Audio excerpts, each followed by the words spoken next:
Bonjour mesdames, très heureuse encore une fois d'être parmi vous aujourd'hui. Je vais aborder avec vous la prévention en santé psychologique en lien avec les femmes. Hein? Vous, là, en tant que femme, soit périménopausée ou ménopausée.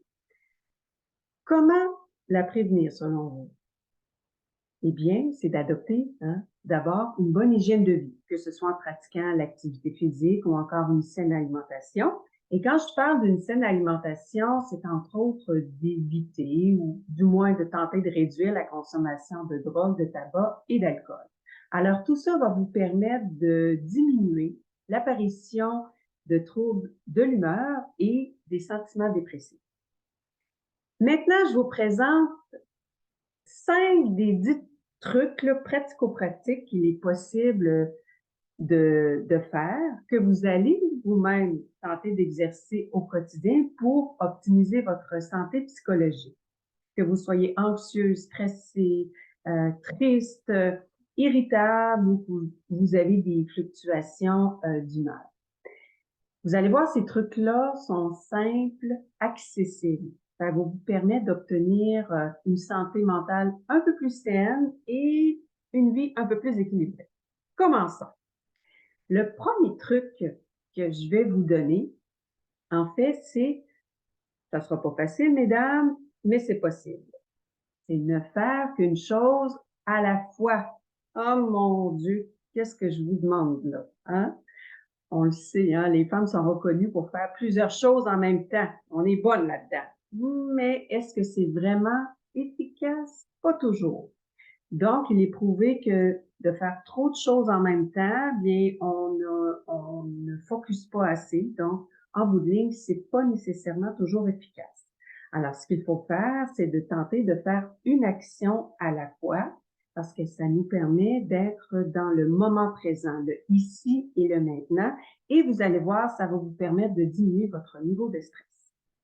Deuxième truc que je vous propose, bien, c'est d'avoir le sens de l'humour.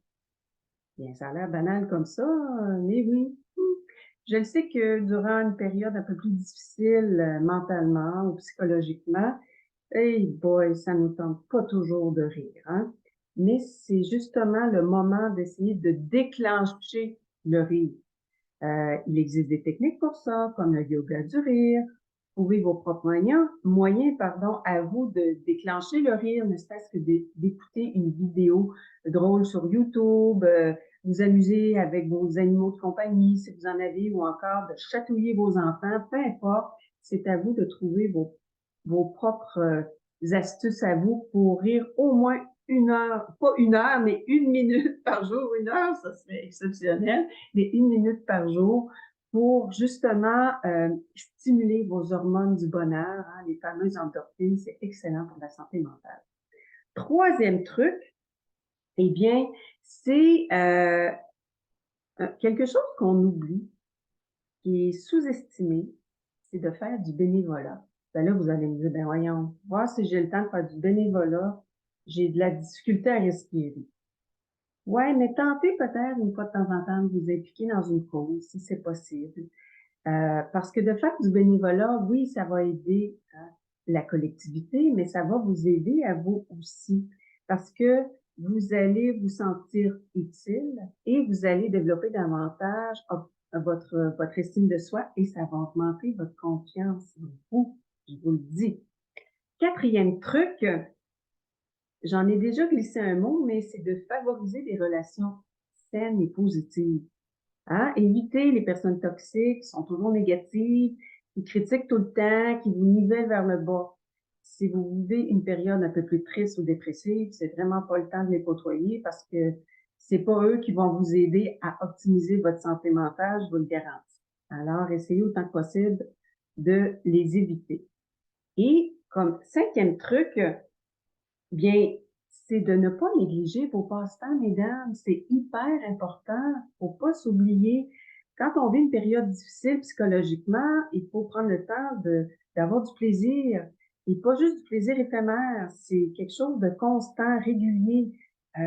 Continuez à pratiquer une activité de plein air que vous aimez ou de pratiquer une forme d'art, que ce soit la danse, la musique, le chant, la peinture, ou encore de faire un casse-tête. C'est à vous, vous connaissez vos passe-temps favoris, donc à ne pas négliger. Et en plus, ça va vous permettre de garder votre cerveau actif. Alors, ça, c'est 5 petits trucs sur 10. Je les répète. Favoriser des relations saines et positives, avoir le sens de l'humour, tenter de le déclencher, ne faire qu'une chose à la fois, c'est hyper important, ne pas négliger vos hobbies et de faire du bénévolat. Alors, si vous voulez en connaître davantage sur les autres trucs qu'il est possible d'exercer au quotidien pour optimiser sa santé globale, bien, je vous invite à me contacter, à me rejoindre. Vous avez mes coordonnées qui seront sur mon site Internet et mes réseaux sociaux. Vous avez le lien en dessous de cette vidéo. Alors voilà, j'espère que vous avez trouvé une valeur ajoutée à cette capsule. C'est à vous de passer à l'action maintenant pour optimiser votre santé globale. Merci encore une fois de votre attention et je vous dis à très bientôt.